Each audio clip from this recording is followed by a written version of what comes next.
chutná vítězství. Trochu historie. Radek Fousek se při prvním ročníku přihlásil 2 dny před začátkem závodu.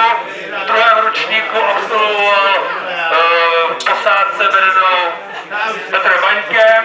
Ve třetím ročníku dostal 3 stážisty a lékaře a přesto